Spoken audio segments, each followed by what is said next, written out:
Hello guys, स्वागत है आप सभी का आपके अपने YouTube channel GS from basics में। और आज हम लेके आए हैं डेली करंट अफेयर 9 जुलाई 2022 के सभी इंपॉर्टेंट क्वेश्चन। साथ ही हम बात करेंगे जितने भी हमारे इंपॉर्टेंट फैक्ट्स होंगे उनके बारे में भी हम इनकी बात करेंगे। तो गाइस, अगर वीडियो अच्छी लगे तो प्लीज़ वीडियो को लाइक ज़रूर करें और शेयर ज़रूर करें। और अगर आपने अभी तक हमारे चैनल को सब्सक्राइब नहीं किया है तो ऐसी ही डेली करंट अफेयर की वीडियोस देखने के लिए हमारे चैनल को सब्सक्राइब कर लीजिए। यहाँ आपको साथ ही साथ वीकली करंट अफेयर भी अवेलेबल होता रहेगा। तो चलिए शुरू करते हैं हमारी आज की वीडियो। तो आज का हमारा पहला फर्स्ट क्वेश्चन है, 7 जुलाई 2022 को केंद्रीय मंत्री गृह मंत्री अमित शाह ने कहां पर स्वामी रामानुजाचार्य की प्रतिमा स्टैचू ऑफ पीस का अनावरण किया है? तो स्वामी रामानुजाचार्य की एक और मूर्ति है हमारी, अगर देखा जाए तो ये हमने कहाँ देखी थी, तो राजस्थान के पाली में हमें देखने को मिलती है इनकी मूर्ति। और अब इनकी मूर्ति बनी है स्टैचू ऑफ पीस हमारी कहाँ, अगर देखा जाए किसके द्वारा? केंद्रीय गृह मंत्री अमित शाह जी के द्वारा। और कहाँ पर बनी है? तो हमारा ऑप्शन बी है श्रीनगर। श्रीनगर में हमारा स्वामी रामानुजाचार्य की प्रतिमा बनी है स्टैचू ऑफ पीस के नाम से। और इनके एक शिष्य थे, इनके शिष्य थे रामानंद। तो रामानंद जो थे इनके शिष्य, ये बड़े ही फेमस थे क्योंकि इन्होंने जो शुरुआत करी थी, इन्होंने शुरुआत करी थी भक्ति आंदोलन की। तो इन्होंने भक्ति आंदोलन की शुरुआत करी थी, इन्हीं के शिष्य थे रामानंद रामानुजाचार्य के। और इनका एक मूल मंत्र था वासुधैव कुटुंबकम। इस अवधारणा को ये लेकर चला करते थे। तो ये कहते थे कि पूरी पृथ्वी क्या है? हमारा घर है। तो जम्मू कश्मीर की बात आती है, यानी श्रीनगर जो है वो जम्मू कश्मीर में है। और जम्मू कश्मीर अगर देखा जाए तो वहां पर अभी एक रंजना प्रकाश देसाई आयोग नियुक्त किया गया था और उसने वहां पर सीटों का आवंटन किया था। उसने बताया था कि वहां की विधानसभा में कितनी सीटें हैं, वहां की विधानसभा में 90 सीटें हैं। तो ये बात भी आपको ध्यान रखनी है। और इसके अलावा अगर ये हमारा स्टैचू की बात आ रही है तो स्टैचू ऑफ पीस अगर देखा जाए तो ये तो हमारा हो गया श्रीनगर। अगर हम बात करें, एक हमारा देखने को मिलता है स्टैचू ऑफ यूनिटी। तो स्टैचू ऑफ यूनिटी हमारा कहाँ पर है? तो ये हमारा गुजरात में है। गुजरात के केवड़िया में है सरदार वल्लभ भाई पटेल की मूर्ति। और अगर हम बात करें स्टैचू ऑफ इक्वालिटी तो रामानुजाचार्य की है। ये हमारा अगर देखा जाए तो ये कहाँ पर है? हमारा हैदराबाद में। तो ये भी आपको याद रखनी है। तो यहाँ हमारी अलग अलग मूर्तियां हैं और यहाँ पर हमारी बात आई है स्टैचू ऑफ पीस की। तो ये हमारी श्रीनगर में। नेक्स्ट है हमारा अगला क्वेश्चन, 4 से 7 जुलाई 2022 तक किस राज्य में आम महोत्सव 2022 का आयोजन किया गया? तो ये हमारा प्रदेश है उत्तर प्रदेश। ऑप्शन सी इसका राइट आंसर है। और उत्तर प्रदेश में भी कहाँ मनाया गया है? ये लखनऊ में आयोजित किया गया है। और लखनऊ में किसने इसकी अगर देखा जाए उद्घाटन किया है? तो इसका उद्घाटन जो हमारे वर्तमान में उत्तर प्रदेश के मुख्यमंत्री हैं योगी आदित्यनाथ, उनके द्वारा आम महोत्सव का उद्घाटन किया गया। तो ये सबसे ज्यादा अगर यूपी में आम अगर कहीं के फेमस हैं तो लखनऊ का मलियाबाद, और दूसरा अगर बात आती है तो यूपी का मुरादाबाद। दो जगह के आम सबसे ज्यादा फेमस हैं। और अगर हम बात करें पूरे विश्व में लगभग 65% अगर आम फेमस हैं तो वो भारत के ही हैं जो हमारे जाते हैं। और उत्तर प्रदेश को अभी हाल ही में एक पुरस्कार मिला था, जल प्रबंधन में प्रथम स्थान मिला था उत्तर प्रदेश को। तो जल प्रबंधन में भी आपको याद रखना है प्रथम स्थान था इसका। नेक्स्ट है हमारा अगला क्वेश्चन, 6 जुलाई 2022 को किसे अल्पसंख्यक कल्याण मंत्रालय का प्रभार दिया गया है? तो किसे दिया गया है? अभी तक तो जो हमारे अल्पसंख्यक कल्याण मंत्रालय था ये था हमारा मुख्तार अब्बास नकवी के पास, लेकिन अब इन्होंने दे दिया है इस्तीफा क्योंकि ये राज्यसभा से थे और इनका कार्यकाल हो रहा था पूरा। तो जिस कारण से इन्होंने दे दिया है इस्तीफा और इनके स्थान पर अब बनी है हमारी स्मृति ईरानी। तो स्मृति ईरानी को नया मंत्रालय मिला है अल्पसंख्यक कल्याण मंत्रालय।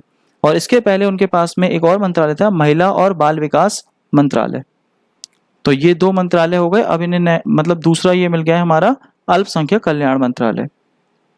साथ ही इनके अलावा अगर देखा जाए मुख्तार अब्बास नकवी के अलावा एक व्यक्ति और भी हमारे रिटायर हुए हैं, तो वो है हमारे आरपी सिंह। इन्होंने भी इस्तीफा दिया है आरपी सिंह ने। और आरपी सिंह के पास में था इस्पात मंत्रालय।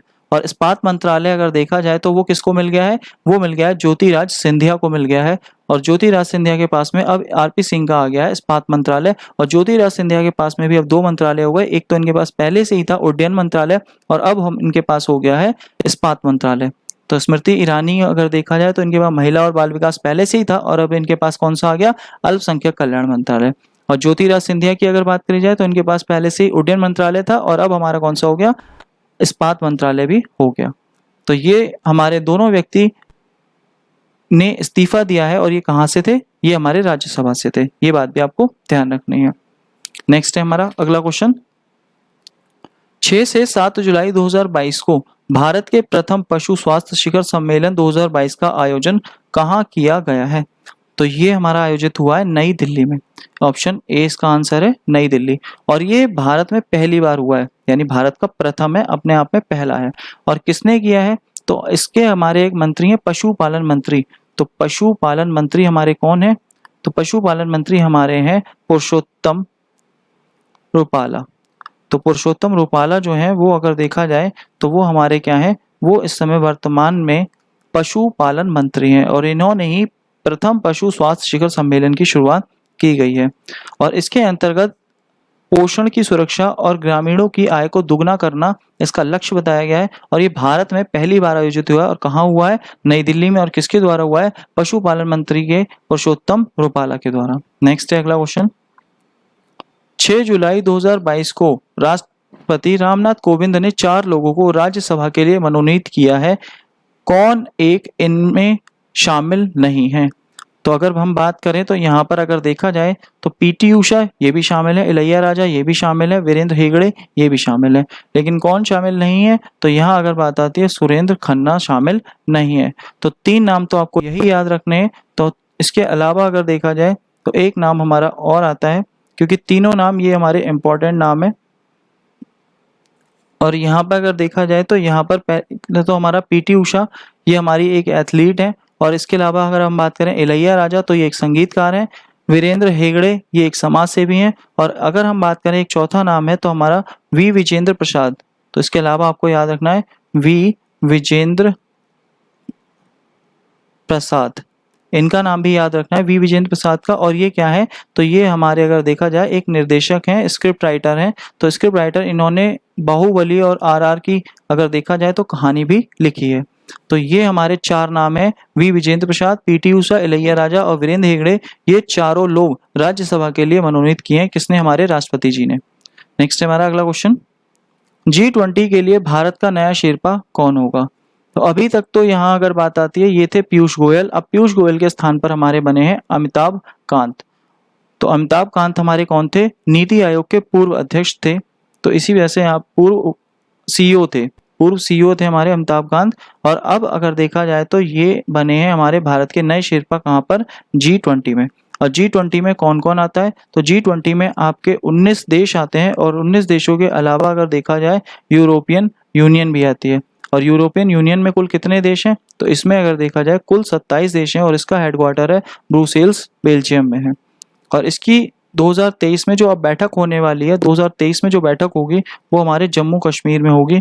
और जम्मू कश्मीर में अगर देखा जाए तो ये विश्व स्तर की बैठक हो रही है G20 की। तो ये बहुत ही एक इम्पॉर्टेंट बैठक होगी। और G20 के नए शेरपा कौन बने हैं? अमिताभ कांत बने हैं। तो ये भी आपको याद रखना है। नेक्स्ट है अगला। 7 जुलाई 2022 को प्रधानमंत्री नरेंद्र मोदी ने कहां पर अखिल भारतीय शिक्षा समागम का उद्घाटन किया है? तो कहां पर किया है? ये किया है वाराणसी में, यानी कि बनारस में। और ये हमारे अगर देखा जाए प्रधानमंत्री नरेंद्र मोदी जो है स्वयं किया गया। और इसमें कौन कौन शामिल है? तो इसमें अगर देखा जाए एक तो यूजीसी और बीएचयू। तो यूजीसी अगर देखा जाए तो यहाँ पर अगर देखा जाए यूनिवर्सिटी ग्रांट कमीशन। और अगर देखा जाए यहाँ पर बात आती है बनारस हिंदू यूनिवर्सिटी। ये दोनों इसमें शामिल हैं। और इसी में अगर देखा जाए किसकी शुरुआत की गई है? अखिल भारतीय शिक्षा समागम की शुरुआत की गई है।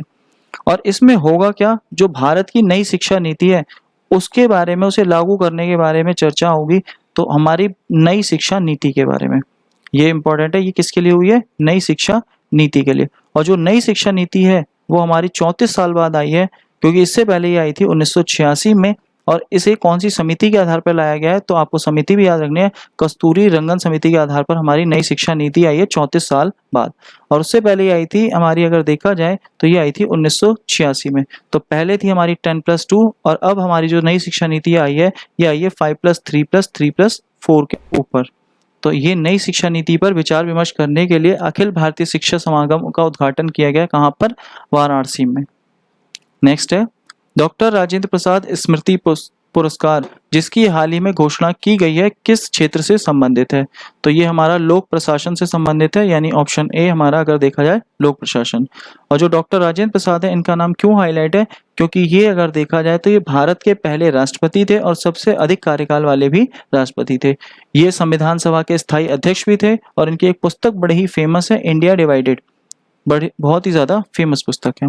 तो राजेंद्र प्रसाद के नाम पर ही ये पुरस्कार है और इसकी घोषणा की गई थी। ये हमारा लोक प्रशासन से संबंधित है। नेक्स्ट, हाल ही में गांधीवादी विचारक और स्वतंत्रता सेनानी पी गोपीनाथ नायर का निधन हो गया है। वे किस राज्य से संबंधित थे? जो पी गोपीनाथ नायर, इनका अभी निधन हुआ है, तो ये 100 वर्ष की आयु के थे और ये गांधीवादी नेता थे। इन्होंने भारत छोड़ो आंदोलन और विनोबा भावे ने जो आंदोलन शुरू किया था, भूदान आंदोलन, उसमें भी भाग लिया था। तो ये भारत छोड़ो आंदोलन में भी थे और भूदान आंदोलन में भी थे और ये गांधीवादी किस्म के एक नेता थे। और इनकी जो मृत्यु हुई है, 100 साल की आयु में इनकी मृत्यु हुई है और इन्हें पद्मश्री पुरस्कार भी मिला था। अब ये किस राज्य से हैं? तो ये हैं हमारे, अगर देखा जाए तो केरल राज्य से हैं। ऑप्शन डी इसका राइट आंसर है, केरल। नेक्स्ट है अगला क्वेश्चन, हाल ही में बोरिस जॉनसन ने किस देश के प्रधानमंत्री पद से इस्तीफा दिए जाने की घोषणा की है? तो जो बोरिस जॉनसन है, कल ही हमने देखा था एक क्वेश्चन आया था, ऋषि सुनक, उन्होंने भी इस्तीफा दिया था। वो ब्रिटेन के क्या थे? वित्त मंत्री। और अब यहाँ पर जो बोरिस जॉनसन है, इन्होंने प्रधानमंत्री पद से इस्तीफा दे दिया। ये भी कहाँ के हैं? ब्रिटेन के हैं। और अब अगर बात आती है तो यहाँ ब्रिटेन में क्या होंगे? दोबारा से इलेक्शन होंगे और नया पीएम चुना जाएगा।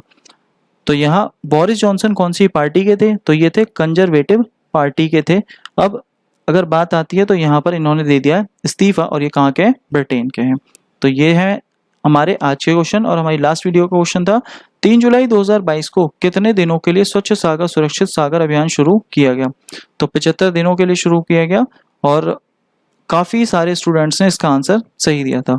और हमारा आज का सवाल है, हाल ही में किसने स्टार्टअप स्कूल इंडिया नामक पहल की घोषणा की है? तो इसका आंसर आपको हमारे कमेंट बॉक्स में देना है। और आज की पीडीएफ फाइल आप हमारे टेलीग्राम ग्रुप, व्हाट्सएप ग्रुप और डिस्क्रिप्शन बॉक्स में लिंक दिया हुआ है, आप वहां से भी डाउनलोड कर सकते हैं। और गाइस, वीडियो अच्छी लगी हो तो प्लीज़ वीडियो को लाइक करें, शेयर करें, कमेंट करें और चैनल को सब्सक्राइब करें। Thank you guys.